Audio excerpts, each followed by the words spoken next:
I have yet to meet a single person from the DO to emerge from that building to tell me, oh, yeah, Havana Syndrome, that's just a hoax.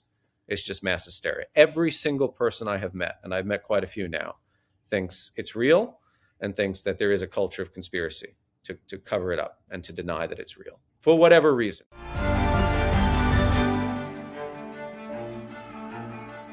Hi, I'm Fergus Macphee and welcome to the Trump Report.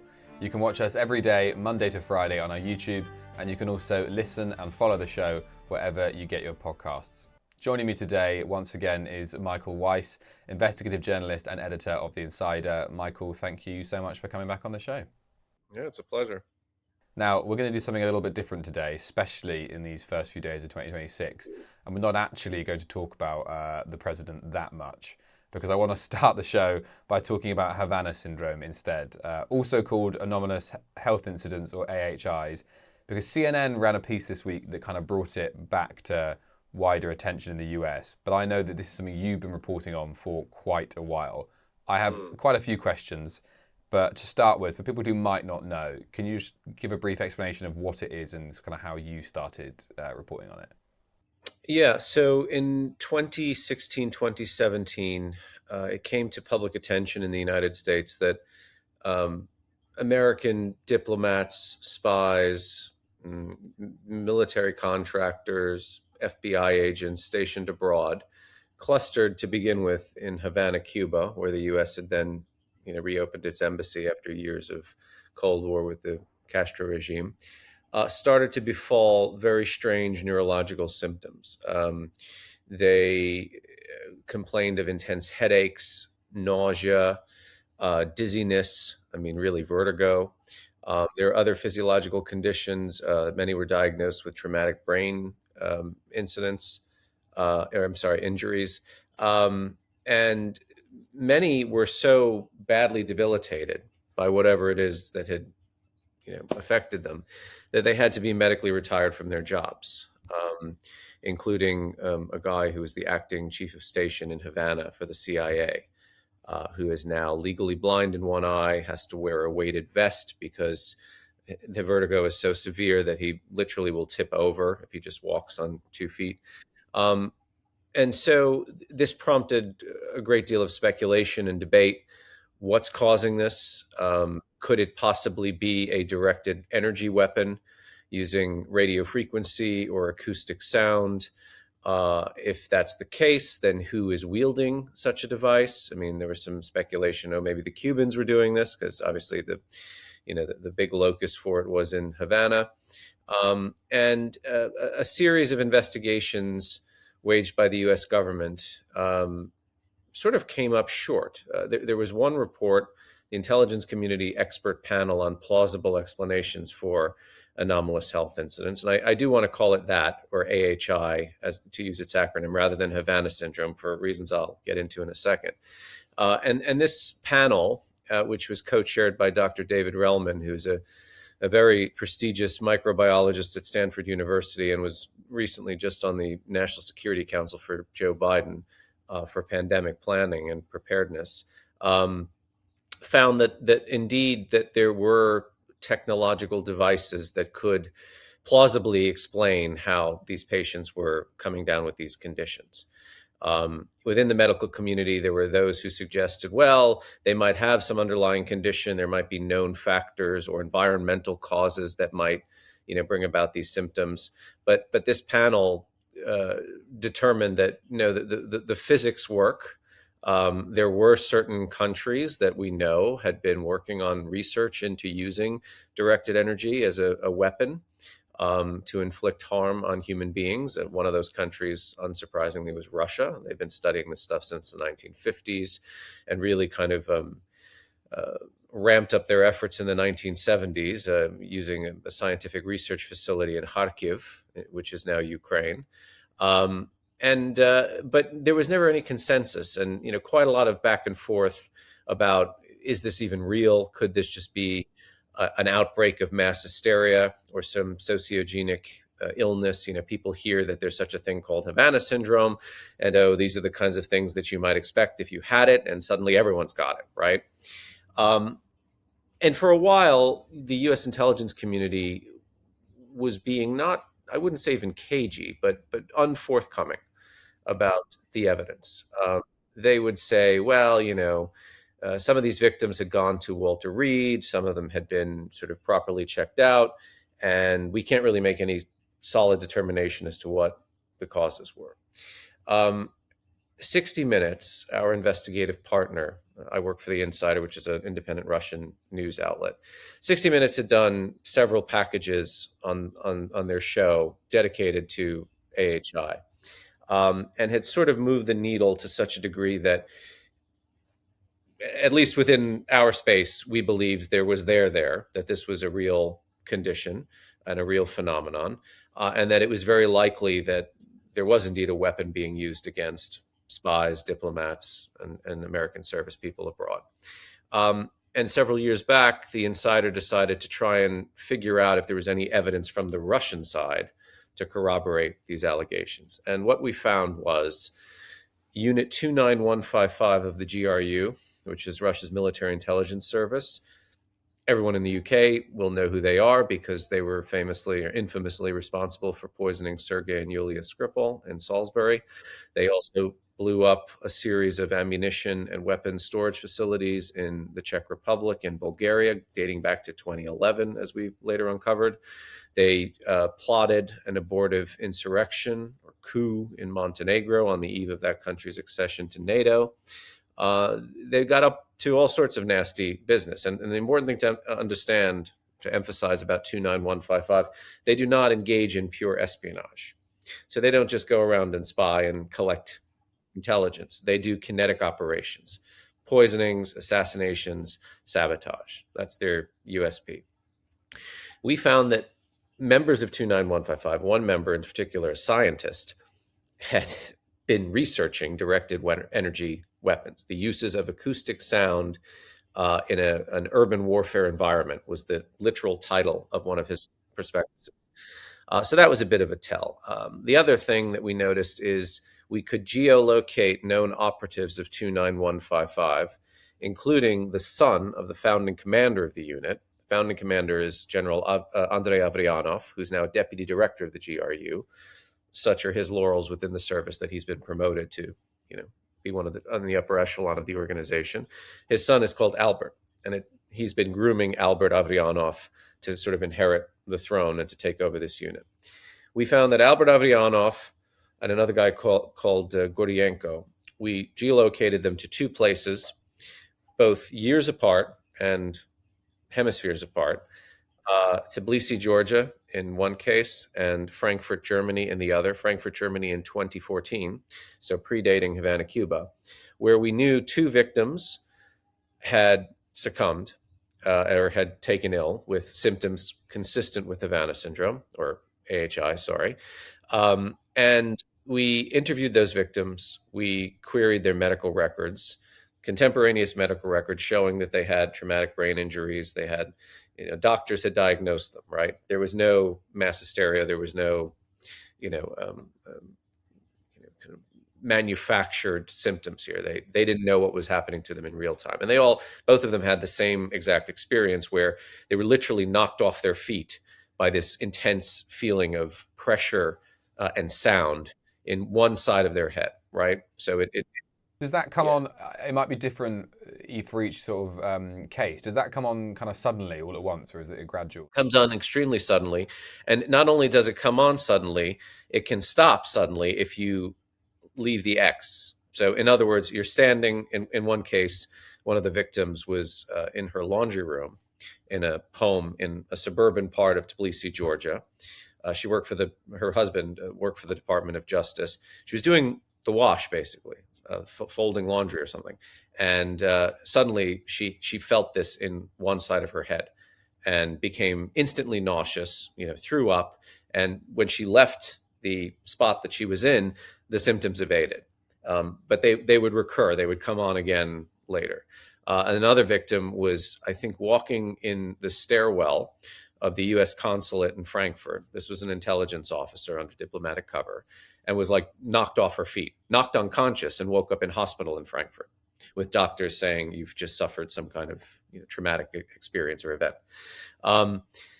we had found that these two victims, who both had exceptional credentials, not known to be, mentally unsound, not known to have any kind of psychological conditions or personality disorders. As I said, contemporaneous medical records diagnosed them with TBIs. We sort of asked them a bunch of questions, and then we put in front of them a lineup of known operatives of 29155, knowing that we could place two members. They picked both Albert Avrianov and Gorienko out of the lineup.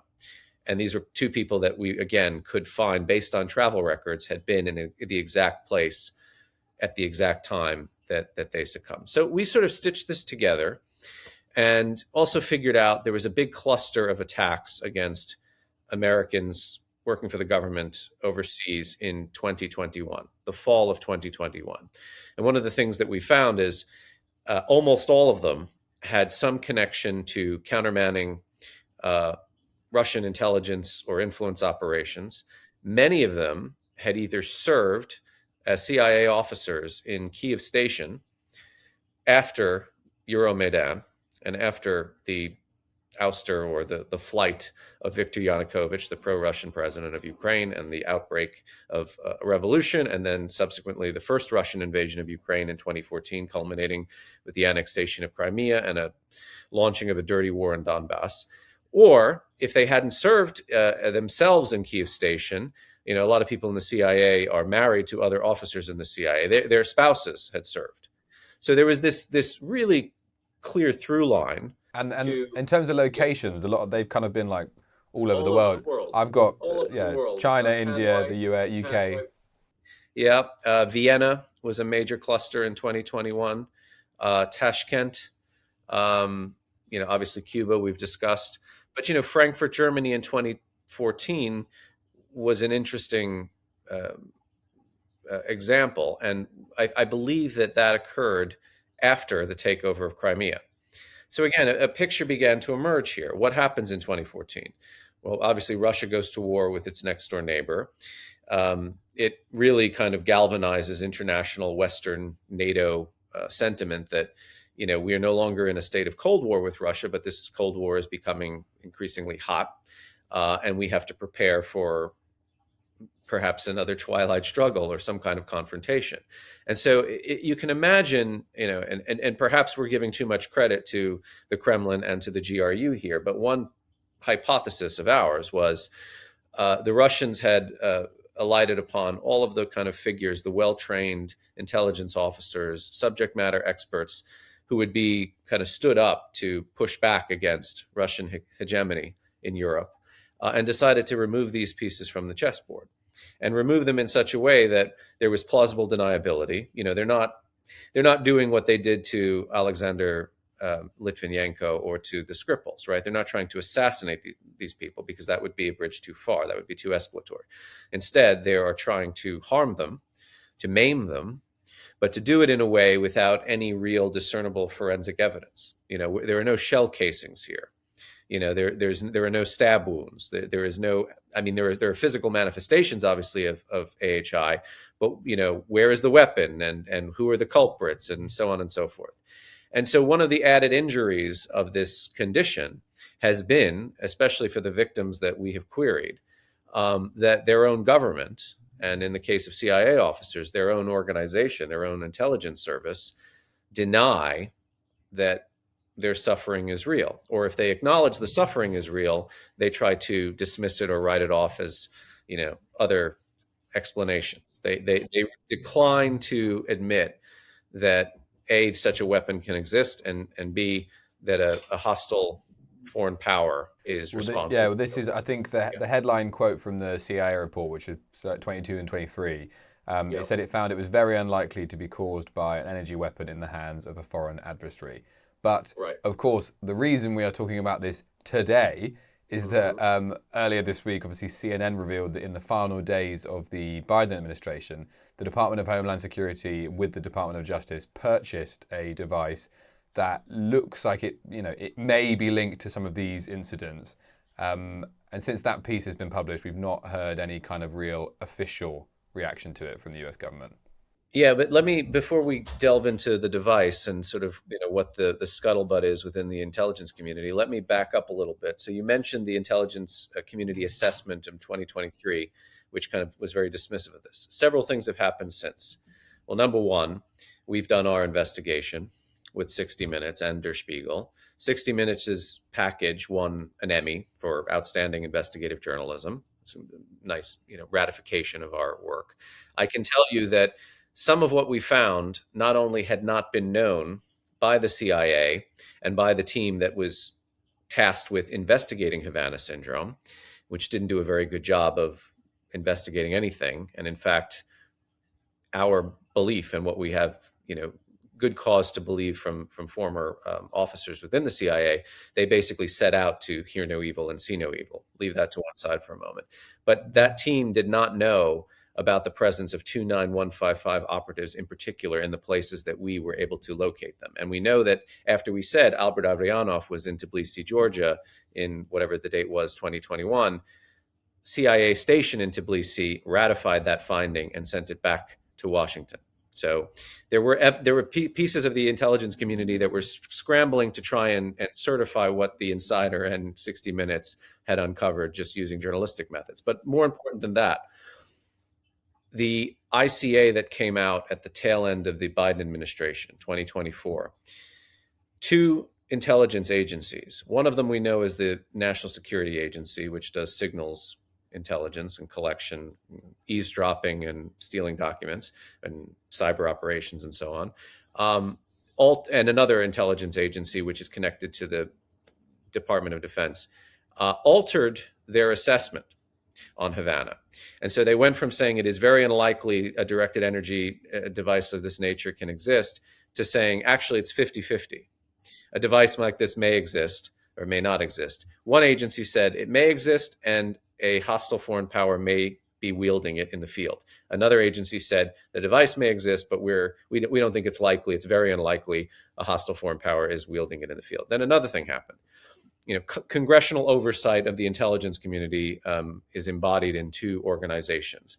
One is the Senate Select Committee on Intelligence. The other is the House Permanent Select Committee on Intelligence. HPSI, which is the House committee, conducted a report interrogating the methodology used by the intelligence community, particularly the CIA, to investigate AHI.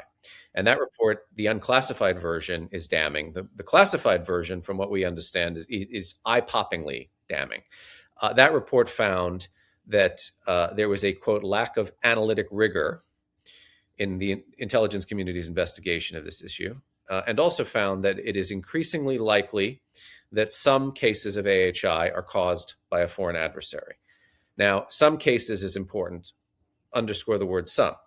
Is it possible? Is it likely that some people are fabricating or inventing symptoms or conflating what they've read in the media, including by what 60 Minutes and by the Insider put out, and suspecting they too have Havana syndrome when they haven't? Absolutely. Is there an element of this that can be attributed to sociogenic illness? Absolutely. But the data set that we've used is, it's no more than a dozen people. It's a very small data set. And again, very skilled, very tenured, very seasoned intelligence officers whose contemporaneous medical records we have examined. So people who we know aren't making it up. That's the sort of cluster of examples or cases that we've looked at.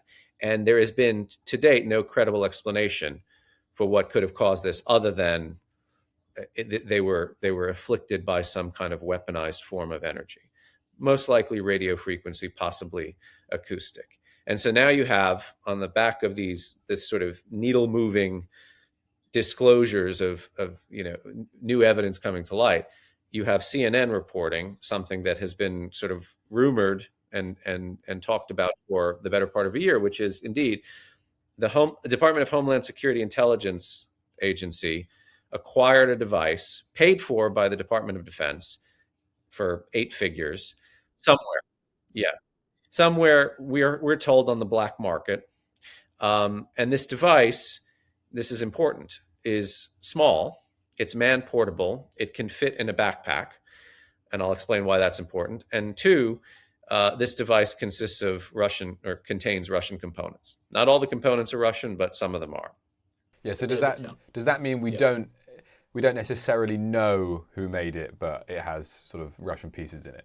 Right. But what is important about having the existence of the device confirmed and the existence of a small transportable device confirmed, one of the things that we've heard from the scientific and medical communities um, in sort of airing skepticism that this is possible is that, well, a directed energy weapon that could or plausibly inflict these kinds of physiological ailments would require so much energy. It would need a battery that was so big that it would literally be the size of, say, a sanitation truck, not something that Russian operatives, traipsing throughout the world could conceal on their person and sort of stealthily zap someone with.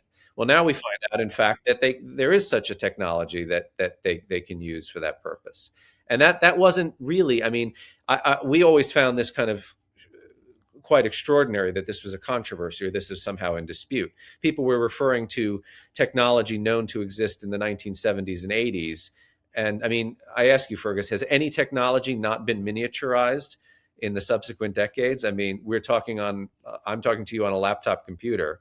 Contrast that with the size of what a computer was in the 1950s and the size of a smartphone compared to what a cellular phone looked like in the 1980s. So it always, I mean, it was only common sense that they would be able to shrink the size of a thing like that. It's a very good point. And am I right in saying it's also common knowledge that other devices and weapons different to this, but in the same other kind of maybe sonic or radio devices do exist, and we know they exist? I mean, we know about sonic cannons are used as a form of crowd control. I mean, I just saw a story yesterday that the Russians had been helping the Serbian government use this to try and quell political protests. So we know sonic cannons were used against protesters in Georgia only last year. You've seen innumerable examples of this in any kind of urban environment where people are lining the streets and law enforcement, they don't want to use lethal force, so they try to push them back either with water cannon, but indeed with acoustic or sound devices. But the sizes of those devices are quite large, right? They fit on the chassis of cars. But I mean, if you look at, for instance, the innovation made in, say, anti-drone technology, anti-drone guns basically can be wielded by a single person. It stands to reason that some kind of energy weapon that could, I mean, literally have a physiological effect on the human body could also be brought to that size as well. I mean, there's a welter of open source scientific research in exactly this vein. I mean, people who have been hypothesizing about acoustic sound. I mean, we use acoustic sound to break up kidney stones, in the human body without having to do invasive procedures, right? I mean, this exists. And Dr. David Relman, who I alluded to earlier, who was, again, the co-chair of the intelligence community panel on plausible explanations into AHI, a report, by the way, in redacted form, any of your listeners can Google, because it was acquired under the Freedom of Information Act by a lawyer, Mark Zaid, who represents a lot of the victims of AHI. Dr. Relman had told me, I mean, it is known that the Russians have been, tinkering with this stuff for decades. And it is also known, I mean, it's not even an open secret, I think it's just open source information, that the Russians have advanced in this direction to a far greater degree than we in the West had appreciated. I think a lot of what has gone on here is, Cold War mirror imaging, that concept that, well, they would do that which we would do under the same circumstances, or the idea that there's no way the Russians could beat us at anything, because we're working on the same. I think a lot of chauvinism has gone into this, dismissive attitudes that, this sounds like something out of James Bond. And if anyone was going to invent it and use it in the field, it would be ourselves, right?